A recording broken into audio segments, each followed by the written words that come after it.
mais quel meilleur pays, entre nous, que Israël pour faire s'incarner les âmes des marques et des business et des créateurs. Une fois qu'on sait quelle est la mission, la raison d'être, l'âme de l'entreprise, on arrive à identifier qui sont leurs clients. Et nous avons le plaisir d'accueillir aujourd'hui Déborah Seban, qui est une professionnelle du marketing. Elle est consultante, elle fait de la formation et surtout, son point fort, c'est d'accompagner les marques, tout ce qui concerne l'expérience client. Si vous ne savez pas trop de quoi on parle, restez avec nous, elle va tout nous expliquer. Déborah Seban, bonjour et bienvenue. Bonjour Cathy. On est ravis de vous accueillir, vraiment avec plaisir. Je sais que vous avez le trac apparemment. Oui. Il ne faut pas, franchement, parce que vous êtes là pour qu'on vous donne un petit coup de pouce et surtout pour faire connaître à ceux qui ont des business, des marques, comment les développer au mieux et surtout comment pérenniser la marque en Israël. Voilà. C'est un peu votre credo. C'est ça, tout à fait. Vous avez fait ça pendant longtemps? Alors moi, j'ai fait ça pendant longtemps. Déjà, avant d'être indépendante, j'ai fait ça pendant 15 ans en tant que salariée dans les marques pour lesquelles je travaillais. Donc chez Mercedes et chez Rodi en l'occurrence. Et puis depuis 10 ans, maintenant que je suis indépendante, voilà, j'ai modélisé en fait ce que je faisais naturellement avant.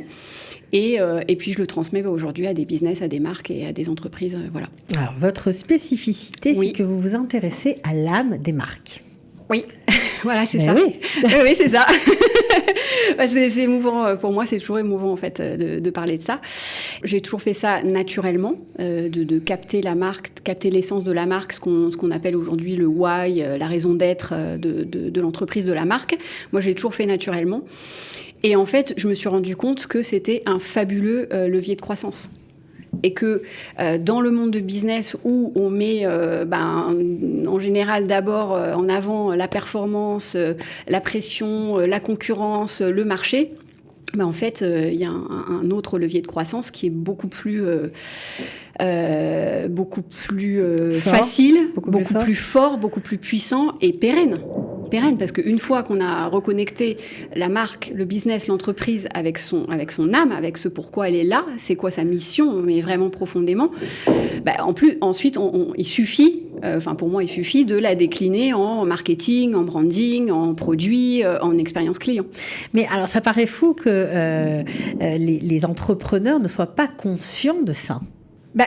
Oui, parce que, et c'est là où est toute ma mission, il y a une dichotomie qui s'est opérée entre faire du business et la conscience, le spirituel, ou toutes ces choses-là, le cœur, c'est deux mondes séparés, a priori. Et donc, on se dit, mais les gens se disent, ils n'ont même pas l'idée que ça puisse se réunir. Voilà. Eh si, en fait. Si. Alors, ça veut dire que vous faites parler, on va dire, l'entrepreneur pour savoir c'est quoi, en fait, le fond de sa pensée, pourquoi il s'est lancé dans ce business-là. Parfois, c'est des hasards de la vie, mais il y a toujours une raison profonde. Il y a pas de hasard, en fait. Et il y a toujours une raison très profonde. Et en fait, dans ce que j'appelle, on peut appeler ça le brainstorming que je fais dans un premier temps, toujours dans mes accompagnements, ça passe toujours par là, je vais creuser profondément. Et même des entreprises et des marques qui ont déjà travaillé sur leur raison d'être, sur leur essence, parce que maintenant ça devient, enfin en tout cas travailler sur son why, ça devient un trending, on va le dire. Un trending. Bon, même si moi ça fait 25 ans que je fais ça, même si, voilà. J'arrive toujours à trouver encore un seuil encore plus profond et plus, encore plus, qui anime encore plus et le dirigeant et ensuite toutes ces équipes quand on le décline dans une entreprise avec beaucoup de salariés, quand on décline sur toute la chaîne de valeur et dans toutes les expériences clients, quand on décline ça, cette essence-là, c'est effectivement fabuleux. C'est intéressant de parler d'expérience client, parce qu'on le sait très bien, moi et Orient, nous vivons. Oui. Le service, cette fameuse expérience client, elle n'a pas tellement cours. Ouais. Elle n'existe pas, même dans des marques importantes. Oui. Comment vous expliquez ça ? Alors, dans ce que j'ai pu observer, moi, ça fait pas longtemps que je suis en Israël, mais ça fait 2 ans, un petit peu plus. En fait, effectivement, ce que je me suis rendu compte, c'est que effectivement, on est dans un pays où il y a davantage la survie est très présente. Enfin, voilà. On est dans l'urgence. On est dans l'urgence, voilà. Plus que la survie, on est dans l'urgence. D'ailleurs, un des premiers mots qu'on m'apprend, c'est savlanout, mais patience. Où ça en fait. Voilà, il y a qu'à entendre les klaxons sonner, voilà, il y a pas. Donc c'est urgence. Maintenant, ça commence à pointer en Israël, on commence à entendre parler du customer success. Donc ça commence à venir un petit peu dans les mentalités. Et du coup, voilà pourquoi je l'explique comme ça. Maintenant, aujourd'hui, on a un pays, grâce à Dieu, qui grandit, qui va grandir, et qui doit s'implanter et prendre... Et donc on doit utiliser les mêmes méthodes que les autres ? Alors c'est pas utiliser les mêmes méthodes que les autres, mais quel meilleur pays entre nous que Israël pour faire s'incarner les âmes des marques et des business et des créateurs. Ça vous touche beaucoup. Oui. Oui. C'est une façon plus saine, plus éthique, plus morale de faire du business ? Bien sûr, quand le créateur de la marque, il est relié à ça, et dans tous les caps de croissance qu'il va passer, s'il se dit, voilà, j'envisage d'ouvrir une gamme, d'ouvrir une boutique et tout, je propose d'être garant que on va pas justement perdre son âme en cours de route. Voilà. On reste sur sa ligne de départ, encore faut-il la connaître. Voilà, mais ça, c'est mon travail. C'est ça. Alors, qu'est-ce qui est plus difficile en Israël ? C'est gagner un client ou garder un client ? Alors, que ce soit en Israël et partout, en fait. La question est valable pour tout le monde. Voilà, elle est valable pour tout le monde. C'est plus difficile et ça demande plus d'efforts, d'énergie, de capacité humaine et financière. Ce qu'on appelle le coût d'acquisition, il est toujours énormément plus cher. Gagner un client. Le gagner, c'est beaucoup plus cher.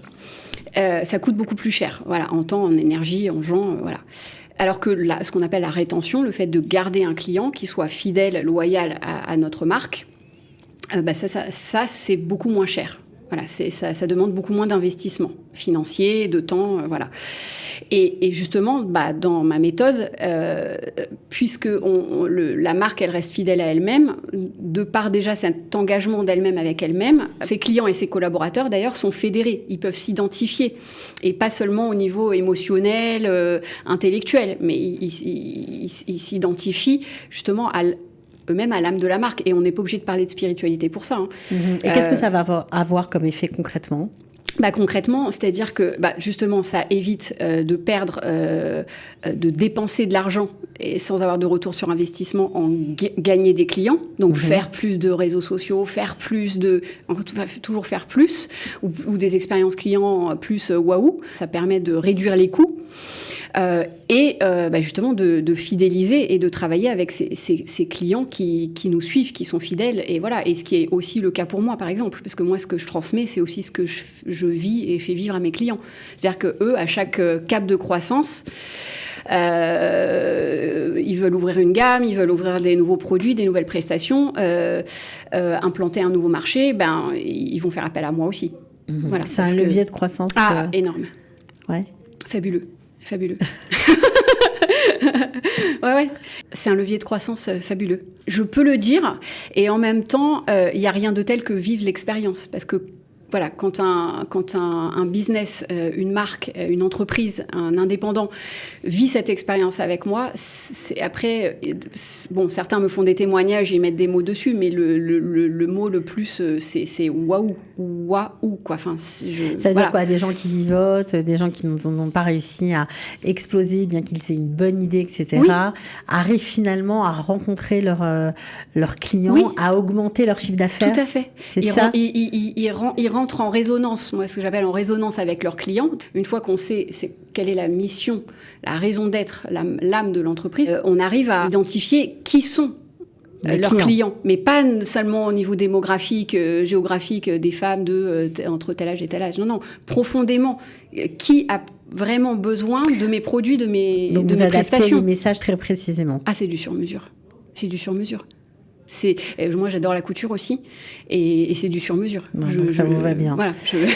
Alors, ce qui est intéressant, évidemment, Oui. c'est que vous travaillez en anglais, en français, Oui. en allemand, ça peut être éventuellement possible, et que vous avez pour ambition d'aider aussi des marques existantes en France ou en Europe à s'implanter en Israël. Tout à fait.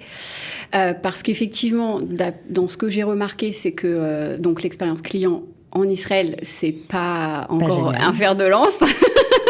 Pas encore, mais je suis là pour ça, avec l'aide de voilà. Et voilà. Et du coup, voilà, moi, ce que je me propose, puisque je suis là, eh bien, c'est d'être la garante, l'ambassadrice, en fait, des marques qui veulent s'implanter et renforcer leur présence ici, plutôt que voilà de laisser. Parfois, je vois dans des boutiques des produits qui sont mis comme ça, dont le merchandising n'est même pas pris en compte. Et c'est dommage parce qu'il y a une présence à optimiser. Donc, c'est optimiser leur présence aussi, c'est ça. Donc, on peut avoir affaire à vous pour booster son business, tout simplement, dans le sens qu'on a exposé, évidemment. C'est chacun son accompagnement. Vous avez des formules, j'imagine, un peu particulières en fonction de ce qu'on vous demande. Alors, j'ai des formules... Vous faites, vous aussi, l'expérience client en disant, pour vous, ce sera mieux comme ça. Alors en fait, j'ai des formules d'accompagnement. Par exemple, pour les business, j'ai une formule qui s'appelle Align, Make, Express. D'accord. Donc c'est en 3 temps, toujours. Donc s'aligner, exprimer et ensuite faire. Voilà, tout ce qui est plus concret. Donc après, ça, c'est spécifié sur mon site internet. Donc ça, c'est toujours ma méthode. Après...